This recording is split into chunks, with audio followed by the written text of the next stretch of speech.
This channel does not promote any violent, harmful, or illegal activities. All content provided by this channel is meant for an educational purpose only. 36 জন খেলোয়াড় তারা prestigious একটা খেলায় নিজেদেরকে শামিল করতে যাচ্ছেন। ট্রেনে সংরক্ষিত সিট মাত্র 6টি।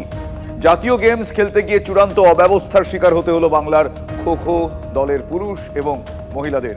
একই অবস্থা মহিলা ফুটবল দলেরও। মেঝেতে শুয়ে বসেই 36 ঘন্টার ট্রেন যাত্রা। কেন এই পরিস্থিতি, এই অবস্থা কেন হলো আমি জানবো আমার সহকর্মী কৌস্তবের কাছে। কৌস্তব, এতটাই অব্যবস্থার কারণ কি জানা যাচ্ছে এখনো পর্যন্ত? দেখো, দোষারোপ পাল্টা দোষারোপ চলছে। ট্রেনের টিকিট রিজার্ভেশন সঠিক সময় করা যায়নি, সেই জন্যই কিন্তু এই অবস্থা হয়েছে, যার জন্য বাংলার জাতীয় গেমসে খেলতে যাওয়া বাংলার খোখো টিম পুরুষ এবং মহিলা ফুটবল টিমকে ট্রেনের মেঝেতে শুয়ে বসে কিংবা একটা সিটে 2-3 গাদাগাদি করে শুয়ে তারা 36 ঘন্টা ট্রেন জার্নি করলো এবং ট্রেন জার্নি করে উত্তরাখণ্ড পৌঁছেছে। নির্দিষ্ট যে সংস্থা অর্থাৎ খোখো অ্যাসোসিয়েশন এবং আইএফএ যেমন বলছে যে এক্ষেত্রে বিওএ অর্থাৎ বেঙ্গল অলিম্পিক সংস্থার কর্তাদেরকে অনেকটা সচেষ্ট হওয়া উচিত ছিল। ট্রেনের টিকিট রিজার্ভেশনের ক্ষেত্রে তাদেরও অনেকটা দায়বদ্ধতা, এবং একই সঙ্গে আইএফএ সেক্রেটারি তিনি যেমনটা বলছেন যে এক্ষেত্রে আইওএ অর্থাৎ ভারতীয় অলিম্পিক সংস্থার কর্তাদেরও অনেকটা এক্ষেত্রে দায় থাকে। অন্যদিকে বেঙ্গল অলিম্পিক সংস্থার কর্তারা এবং সেফ দ্য মিশন হয়ে তিনি যিনি গেছেন সেই বিশ্বরূপদেব, তিনি এমনটা বলছেন যে যদি নির্দিষ্ট সংস্থা তাদেরকে আগে থেকে জানাতো তাহলে হয়তো ট্রেনের টিকিটের রিজার্ভেশনের ব্যবস্থা করা যেত, তাহলে এই অ্যাথলিটদের এইভাবে ট্রেনের মেঝেতে শুয়ে যেতে হতো না। প্রশ্ন হচ্ছে শুভজিৎ এখানে যে কয়েকদিন আগে ঘটা করে বেঙ্গল অলিম্পিক অ্যাসোসিয়েশন জানালো যে এই অ্যাথলিটরা যারা ন্যাশনাল গেমস খেলতে যাচ্ছেন তারা যদি সেখান থেকে পদক জিতে রাজ্যে ফিরতে পারেন তাহলে তাদেরকে চাকরির ব্যবস্থা করা হবে এবং সুনিশ্চিত চাকরি দেওয়া হবে। সেখানে ক্রীড়া দপ্তরের আধিকারিকরা তারাও ছিলেন, তারাও সে কথা বললেন। কিন্তু যেই অ্যাথলিটরা চাকরি রাজ্যের জন্য খেলতে যাচ্ছেন এবং যাদেরকে চাকরির সুনিশ্চিত করা হবে বলা হচ্ছে, তাদের একেবারে সে প্রশ্নই উঠছে, এবং যা প্রশ্নই উঠুক দোষারোপ পাল্টা দোষারোপে আমরা এই বিষয়টা আলাদা করে কিছু বলছি না ইনফ্যাক্ট, কিন্তু এই ঘটনা একেবারেই কাম্য নয়। কি বলছেন তারা একবার তাদের মুখ থেকেই শুনুন। বলি খোখো তো খুব ছোট গেম, আইএফ এর মেয়েরা গেছে, দোলাকে জিজ্ঞেস করুন, আইএফ এর মেয়েরা গেছে 35 জনে 5টা রিজার্ভেশন নিয়ে। সেটা খোখোতে 6টা রিজার্ভেশনটা হয়েছে। যেদিন খবর পেয়েছি সেদিনকে টিকিট কেটেছি, আমাদের আর কি করণীয় আছে বলুন? এটা ভিওএ টিম, ভিওএ যেরকম ভাবে এন্টারটেন করবে আমরা অনেকটাই ভিওএর উপর নির্ভরশীল। আমরা তাদের ক্যাম্পে কপারেট করি, আমরা সব কিছু করি। এখানে ন্যাশনাল গেমসের ব্যাপারটা ভিওরই একটু দেখা উচিত আমার মনে হয়। হ্যাঁ, তো টিকিট তো ওরা নিয়ম করতে হবে। এখন ইয়েতে মনে কর প্লেয়ার সিলেকশন থেকে প্লেয়ার পাঠানো কি দায়িত্ব, বিয়ের দায়িত্ব হচ্ছে এই প্লেয়ার এখানে পৌঁছানোর পর থেকে বিয়ে পুরো টেক আপ করবে। কিন্তু তারপরে একটা আমরা উইন্ডো খুলে রেখেছিলাম, যদি কাউ রিজার্ভেশনের ক্ষেত্রে কোনো অসুবিধে হয় তাহলে ম্যাটারটা আমাকে এখানে জানাতে হবে।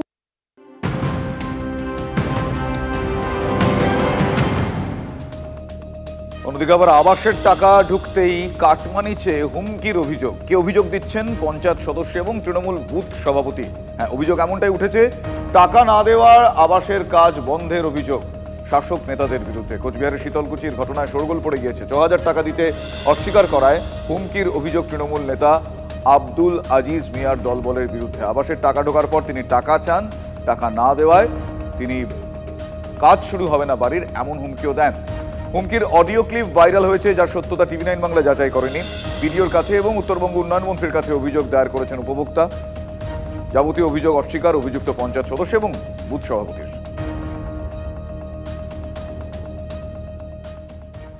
আমরা দিবি না মানে এটা তো একটা সংগঠন।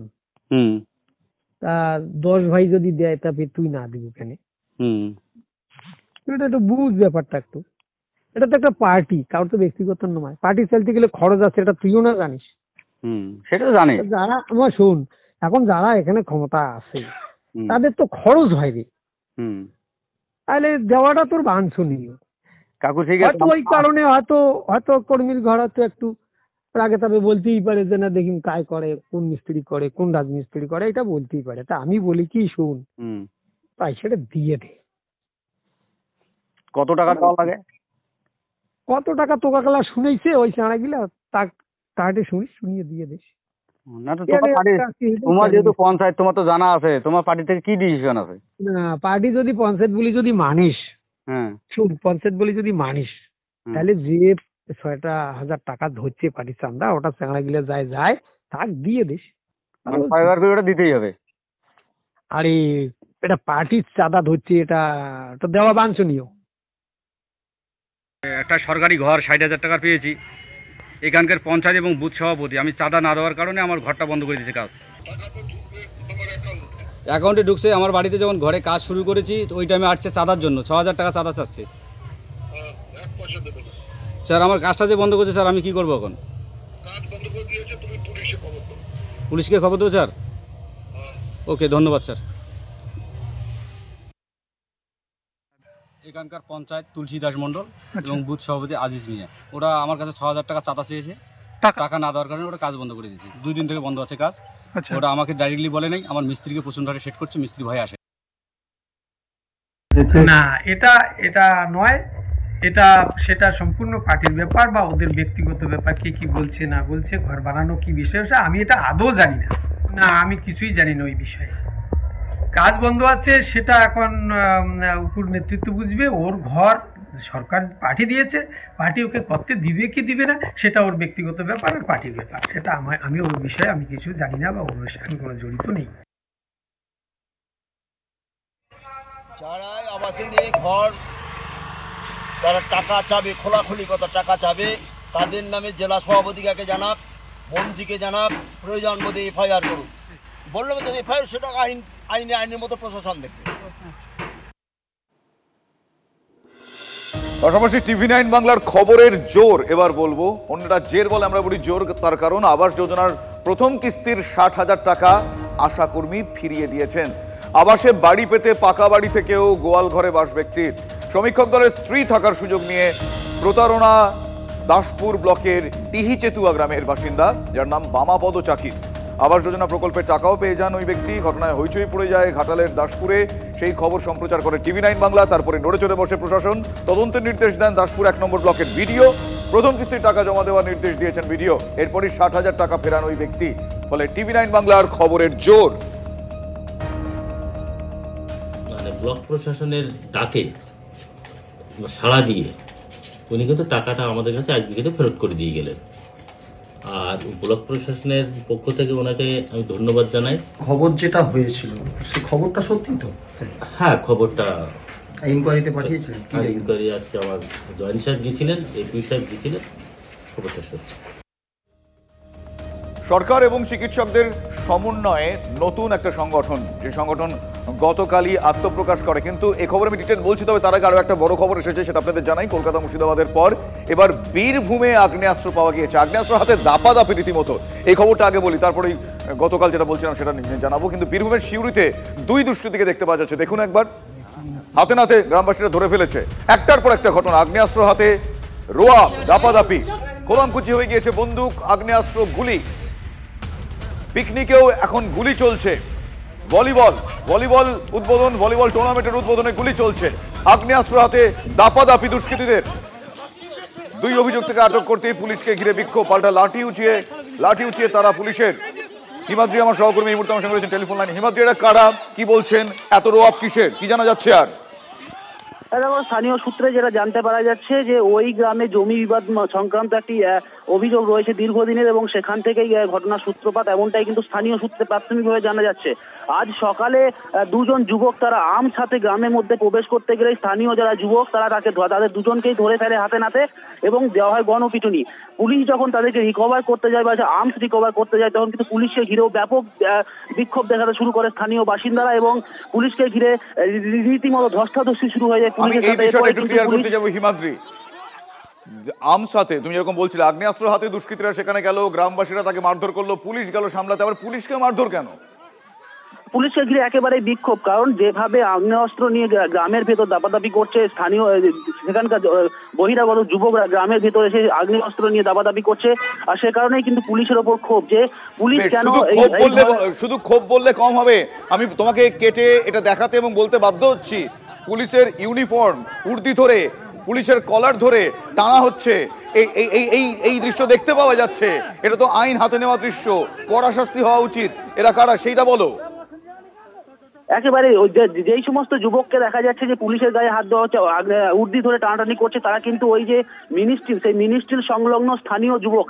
পুলিশ যখন তাদেরকে দুজনকে ওই দুষ্কৃতীদের রিকভার করতে যায়, তখন কিন্তু পুলিশকে ঘিরে যখন বিক্ষোভ দেখাতে শুরু করে স্থানীয় বাসিন্দারা, তখনই কিন্তু পুলিশের সাথে সাথে ধস্তাধস্তি বেঁধে যায়। তারপরেই কিন্তু এই কাণ্ড ঘটে এবং সেখানে দেখা যাচ্ছে যে সিউড়ি থানার এক পুলিশ আধিকারিক তাকে রীতিমতো কলার ধরে টানাটানি করছে, সেই ছবিও কিন্তু একেবারেই দেখা যাচ্ছে। স্বাভাবিকভাবেই একটা বিষয় উঠে আসছে যে আগ্নেয় অস্ত্র হাতে যে কত সহজেই যে গ্রামের রাস্তায় ঘুরে উঠছে। কিন্তু আরো একটা প্রশ্ন, এই ঘটনা ঘটে যাওয়ার পর এখনো পর্যন্ত কতজনকে গ্রেফতার, আটক, আর কি আপডেট?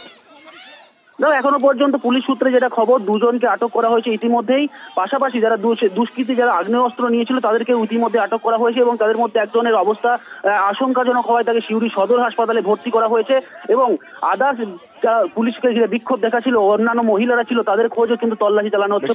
স্পেসিফিকেশন দিতে পারবে কি, মানে জানতে পারা গিয়েছে কি ধরনের আগ্নেয়াস্ত্র তাদের হাতে ছিল, যদিও ছবিতে খুব স্পষ্ট বোঝা যাচ্ছে না? দেখো এখনো পর্যন্ত এক্সাক্ট বলা যাচ্ছে না যে কি আগ্নেয়াস্ত্র ছিল, যদিও পুলিশ সূত্রে খবর যে দেশি যে আর্মস, সেই দেশি আর্মসই তাদের হাতে ছিল, দেশীয় যে আগ্নেয়াস্ত্র সেই আগ্নেয়াস্ত্র তাদের হাতে ছিল, এমনটা কিন্তু পুলিশ সূত্রে এখনো পর্যন্ত জানা যাচ্ছে। ধন্যবাদ হিমাদ্রি।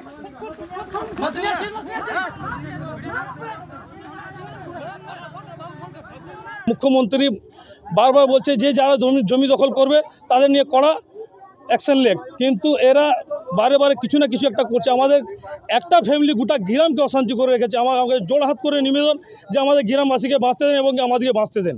আমার কাছে আর কিছু চাপ পাওয়া নাই। ওরা দিন দুপুরে আগ্নেয় অস্ত্র নিয়ে ঢুকে যাচ্ছে। আমরা বাঁচবো কোথায় যাবো? যদি এখন আমরা দিনে সেফ নাই তো রাতে কি করে সেফ থাকবো? সত্যি এই প্রশ্ন অত্যন্ত গুরুত্বপূর্ণ এবং গুরুতর প্রশ্ন বটে, যে এলাকাবাসী বলছেন যে দিনে দুপুরে যে কেউ আগ্নেয়াস্ত্র নিয়ে এলাকায় ঢুকে যাচ্ছে, তারা বাঁচবেন কি করে? প্রশ্নের উত্তর সময়ের কাছে আছে ঠিকই, কিন্তু আমরা সে প্রশ্ন আরো একবার তুললাম। গতকাল যেটা বলছিলাম কিছুক্ষণ আগে আপনাদের, সরকার এবং চিকিৎসকদের সমন্বয়ে নতুন একটা সংগঠন আত্মপ্রকাশ করে। নতুন এই সংগঠনের নাম প্রগ্রেসিভ হেলথ অ্যাসোসিয়েশন। নতুন এই সংগঠনের প্রধান রাজ্যের মন্ত্রী শশী পাঁজা। নতুন মোড়কে উত্তরবঙ্গ লবিকেই গুরুত্ব, সংগঠনের ভূমিকা নিয়ে ঠিক এভাবেই প্রশ্ন তুলে দিলেন আরজি কর কাণ্ডের আন্দোলনকারী চিকিৎসকরা। হওয়া উচিত নয়, মানুষ তাতে বিভ্রান্ত হয়েছে, এটাকে রাজনৈতিক মোড়ক দেওয়ার চেষ্টা করেছে কোনো একটা রাজনৈতিক প্রতিরোধ করার জন্য। স্বাস্থ্যক্ষেত্রের শাসক দলের সংগঠন ছিলই, এবার খোল নলচে বদলে আত্মপ্রকাশ করল তৃণমূলের আরও একটি সংগঠন, নাম প্রগ্রেসিভ হেলথ অ্যাসোসিয়েশন। রাজ্যের মন্ত্রী শশী পাঁজার নেতৃত্বে গঠন হলো এই সংগঠন। কেন নতুন সংগঠন করতে হলো তৃণমূলকে? মমতা বন্দ্যোপাধ্যায় শাসন ক্ষমতায় আসবার 13 বছরের মাথায় বড়সড় চ্যালেঞ্জের নাম ছিল আরজি কর।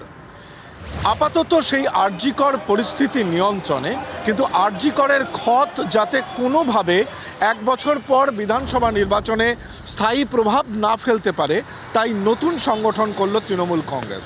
মনে হয় সেই সময় একটি প্রতিরোধ করার মতো সেই সংগঠন না থাকার জন্য হয়তো সেটা মাথা ছাড়া করেছে। কথা আপনারা বলতে পারেন সেই গ্যাপ এবং সেই প্রতিরোধ করার জন্যে হয়তো আমরা অতটা সচেষ্ট ছিলাম না, কিন্তু প্রত্যেকেরই মনের মধ্যে একটা ছিল, একটা প্রতিবাদ ছিল। সেই প্রতিবাদ যাতে যথার্থভাবে একটি অ্যাসোসিয়েশনের মধ্যে আসুক, সেটাই আমরা চাই। ঘোষকেই নেতৃত্ব দিলে ভালো। আমি আশা করব মাননীয় শশী পাঁজা মহোদয়া সন্দীপ ঘোষকে সাথে নিয়েই এগিয়ে যাবেন এবং বারে বারে অভয়ার মতো কাণ্ড ঘটবে হসপিটালে। ভালোই, এই লুম্পেনদের, এই অভিজ্ঞদের মতো বিরূপাক্ষের মতো যত লুম্পেন তৈরি করবে, তত পশ্চিমবঙ্গের ডাক্তার, চিকিৎসা কর্মী, পেশেন্ট সকলেরই এই অবস্থা হবে। ততই আরএল ইঞ্জেকশন, স্যালাইন দেবে, ভেজাল ইঞ্জেকশন, প্রসূতি মা মারা যাবে, নবজাতক মারা যাবে। আরজি কর আন্দোলনের প্রথম সারিতে ছিলেন যারা, তৃণমূলের নতুন সংগঠন নিয়ে তাদের কি বক্তব্য? কিসের মোকাবিলা? আমরা কারা? আমরা কে? মানে আমরা কি বা এমন যাদের আমাদের সাথে মোকাবিলা করতে হবে, আমরা কি সেরকম কিছু বলেছি? আমরা তো কিছু বলিনি।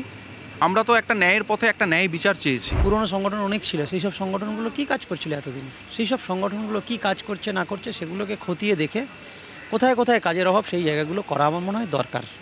সংগঠনের নাম বদলে দিলে এই কাজ বদল হয়ে যাবে এটা বলে আমরা বিশ্বাস করি না। কোনো সরকারি পদাধিকারীর অনুমোদন লাগে কোনো একটি গণসংগঠন করার জন্যে, এইটা হচ্ছে এই সময়কার নতুন বৈশিষ্ট্য। সমস্ত আশঙ্কাগুলি আবার ফিরে আসার চিহ্নগুলি, লক্ষণগুলি স্পষ্ট হচ্ছে। নতুন বছর, নতুন সংগঠন, আদতে নবগঠিত পিএইচের নেপথ্যের চরিত্রগুলো একই, এমনই মত বিরোধী সংগঠনের চিকিৎসকদের। তাদের বক্তব্য, সংগঠনের সামনের সারিতে নতুন মুখ আনা হলেও সেই নতুন মুখগুলো উত্তরবঙ্গ লবির হয়েই কাজ করে এসেছেন। মঞ্চে পরিচয় পর্বেও বেশিরভাগ ডাক্তারই উত্তরবঙ্গের। সুশান্ত রায়, সুদীপ্ত রায় প্রেস ক্লাবে ছিলেন না, তবে এক্সিকিউটিভ বডিতে রয়েছেন সুশান্ত রায়, রয়েছে তার ছেলে সৌত্রিক রায়ও। সুদীপ্ত রায় এক্সিকিউটিভ বডিতে নেই, প্রেস ক্লাবের সাংবাদিক বৈঠকে নেই, কিন্তু তার দুই কন্যা রয়েছেন, শিল্পা বসু রায়, শুভেশা বসু রায়, ডক্টর তাপস চক্রবর্তী, ডক্টর জয়া মজুমদার রয়েছেন তারা। আর কারা রয়েছেন? আর রয়েছেন ডক্টর দীপাঞ্জন হালদার, ট্রেড কালচারে যার নাম জড়িয়েছিল আরজি কলেজ যে চিকিৎসকের, যা পোস্টার বেরিয়েছিল ট্রেড কালচারের অভিযোগকে সামনে রেখে। দুর্নীতি, কলেজের ভয়ের ভীতির পরিবেশ, ট্রেড কালচারের পরিবেশ, অভিজ্ঞদের বিরুবাক্ষের বেড়ে ওঠা, স্বাস্থ্য দুর্নীতির এক গুচ্ছ চিত্র, সেই অব্যবস্থায় থাকলেও নতুন মোড়কে নতুন সংগঠনের নামে আত্মপ্রকাশ করলো বলে মনে হয়। বেশ কিছু লোকজন রয়েছেন যারা হয়তো সেই উত্তরবঙ্গ লবির খুব কাছের লোকজন, তাদেরকেও দেখতে পেয়েছে আত্মপ্রকাশ ঘটেছে এই টিএইচএ সংগঠনের সাথে।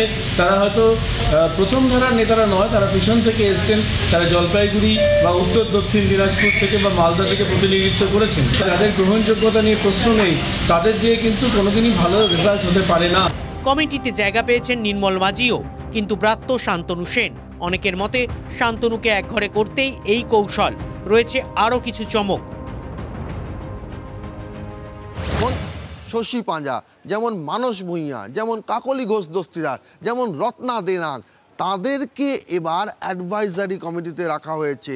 গোটা ঘটনাক্রমে যদি নতুন কিছু থেকে থাকে তাহলে এই রাজনীতিক বেশি, ডাক্তার কম নেতাদের, তৃণমূলের ছত্রছায়ায় থাকা স্বাস্থ্যকর্মী চিকিৎসকদের সংগঠনের উপদেষ্টা কমিটির সদস্য হিসেবে অন্তর্ভুক্তি। ক্যামেরায় অর্ঘ্য গৌরবের সঙ্গে সৌরভ গুহ ও সৌরভ দত্তের রিপোর্ট, TV9 বাংলা। শহরে আবারও হেলে পড়া বাড়ির হদিশ। এবার দক্ষিণদাঁড়িতে বিপজ্জনকভাবে হেলে রয়েছে বাড়ি। শহর জুড়ে একের পর এক তাসের ঘরের অবস্থা। বারবার প্রশ্নে পুরসভার নজরদারি, ইঞ্জিনিয়ারদের ঘাড়ে দায় ঠেলে মুখ রক্ষার চেষ্টা মেয়রের। রাস্তা উদ্বোধনেও শাসক দলের দ্বন্দ্ব প্রকট। বাদুড়িয়ায় বিধায়কের উদ্বোধন করে যাওয়া রাস্তা আবারও উদ্বোধন জেলা পরিষদের শিক্ষা কর্মাধ্যক্ষের, অথচ দুবার উদ্বোধনের বিষয় জানেন না বিধায়ক বা কর্মাধ্যক্ষ কেউই। এটাই তৃণমূলের কালচার। এক রাস্তার বারবার উদ্বোধনকে ঠিক এইভাবেই কটাক্ষ বিজেপি। স্ত্রীর বিবাহ বহির্ভূত সম্পর্কের প্রতিবাদ করায় এক যুবককে কুপিয়ে খুনের অভিযোগ। কুলপির তুলসীচক এলাকায় চাঞ্চল্য। নিহতের স্ত্রীর প্রেমিকের হাতে খুন বলে অভিযোগ। গতরাতে বাড়ি অদূরে পেশায় গাড়ি চালক গৌতম হালদারের দেহ উদ্ধার করে পুলিশ। নিহতের স্ত্রীকে আটক করে জিজ্ঞাসাবাদ করছে পুলিশ। হিঙ্গলগঞ্জের সাহেবখালীতে নাবালিকাকে ধর্ষণের অভিযোগ। অভিযুক্ত প্রতিবেশী যুবক গ্রেফতার। বাড়িতে কেউ না থাকার সুযোগে জোর করে ঘরে ঢুকে নাবালিকাকে ধর্ষণ করা হয় বলে অভিযোগ। অভিযোগের ভিত্তিতে পক্সো ধারায় মামলা রুজু করা হয়েছে। গ্রেফতার রফিক মোরাল। তাজপুরে সমুদ্রের বালি তুলে তৈরি হচ্ছে অবৈধ কংক্রিটের গার্ডওয়াল। প্রশাসনে হুঁশ নেই বলে অভিযোগ উঠছে। কয়েকদিন আগেই মন্দারমণিতে 140টি হোটেল ভাঙার নির্দেশ এবং সেই নির্দেশে বিক্ষোভ শুরু করেছিলেন হোটেল মালিকরা। মুখ্যমন্ত্রীর হস্তক্ষেপে রেহাই পেলেও তারপরেও চলছে এই অবৈধ নির্মাণ। প্রয়াগরাজগামী ট্রেনে পাথর ছুঁড়ে হামলা, ভাঙচুর, আতঙ্কে মহাকুম্ভের পুণ্যার্থীরা। দুষ্কৃতীরা ট্রেনের ভিতরে ঢোকার চেষ্টা করছিল বলেও জানিয়েছেন যাত্রীরা। ভেঙে যায় একাধিক কামরার জানালার কাজ, যদিও সে ভিডিওর সত্যতা TV9 বাংলা যাচাই করেনি, যেটা ভাইরাল হয়েছে। শুধু আলোর ছটা। মহাকাশ থেকে কুম্ভমেলার ছবি তুলে দেখালো নাসা। কোটি কোটি মানুষের সমাগমে এই মুহূর্তে প্রয়াগরাজ আকর্ষণের কেন্দ্রবিন্দু বিশ্বের। কি পরিমাণ নজর কেড়েছে এই কুম্ভমেলা তা প্রমাণ পাওয়া যায় নাসার এই পোস্ট থেকে। ইতিমধ্যেই সেই ছবি ভাইরাল হয়ে গিয়েছে সোশ্যাল মিডিয়ায়। কদিন আগে মহাকুম্ভের একাধিক উপগ্রহ চিত্র প্রকাশ করেছিল ইসরো। মহাকুম্ভে পুণ্য স্নান নিয়েও রাজনীতি। কংগ্রেস সভাপতির নিশানায় বিজেপি। পবিত্র গঙ্গা স্নানকে প্রতিযোগিতার স্তরে নামিয়ে এনেছেন বিজেপি নেতারা। আক্রমণে মল্লিকার্জুন খাড়গে। আপনি অন্য ধর্ম সম্পর্কে এমন কথা বলতে পারবেন? এমন মন্তব্য নিন্দাজনক, পাল্টা খাড়গেকে আক্রমণ বিজেপি। কাল মহাকুম্ভে মৌনী অমাবস্যায় অমৃত স্নান। প্রয়াগরাজে বাড়ছে পুণ্যার্থীদের ভিড়। আকাশ ছোঁয়া বিমান ভাড়া, আর সেই ভাড়ায় লাগাম টানতে পদক্ষেপ অসামরিক বিমান মন্ত্রকের। প্রয়াগরাজগামী বিমানের সংখ্যাও বাড়ানোর উদ্যোগ। মণিপুরের 8 জেলায় তল্লাশি অভিযানে বিপুল আগ্নেয়াস্ত্র এবং বিস্ফোরক উদ্ধার হয়েছে। বিভিন্ন দলে ভাগ হয়ে জেলাগুলিতে অভিযান চালাচ্ছে বাহিনী। বাংকার বানিয়ে লুকিয়ে রাখা ছিল ওই অস্ত্র এবং বিস্ফোরক। 5 দিনে 8 জেলায় অস্ত্র ভান্ডারের হদিশ। মোবাইল ফোন নিয়ে পরীক্ষার হলে ধরা পড়লে কড়া শাস্তি, নতুন নির্দেশিকা প্রকাশ সিবিএসসির। পরীক্ষার হলে কোনো পরীক্ষার্থী মোবাইল ফোন নিয়ে ধরা পড়লে গোটা পরীক্ষা বাতিল করে দেওয়া হবে। শুধু ওই বছর নয়, পরের বছরেও বোর্ডের এক্সাম পরীক্ষা দিতে পারবে না ওই পরীক্ষার্থী, নষ্ট হয়ে যাবে 2 বছর। ফেব্রুয়ারি মাসে আমেরিকা যাবেন প্রধানমন্ত্রী নরেন্দ্র মোদী, এমনই জানিয়েছেন মার্কিন প্রেসিডেন্ট ডোনাল্ড ট্রাম্প। তবে সফরসূচি এখনো ঠিক হয়নি। ভারতের উপর আস্থা রেখে ট্রাম্প জানিয়েছেন, বেআইনি অভিবাসীদের ফিরিয়ে নেওয়ার ক্ষেত্রে যেটা ঠিক ভারত সেটাই করবে।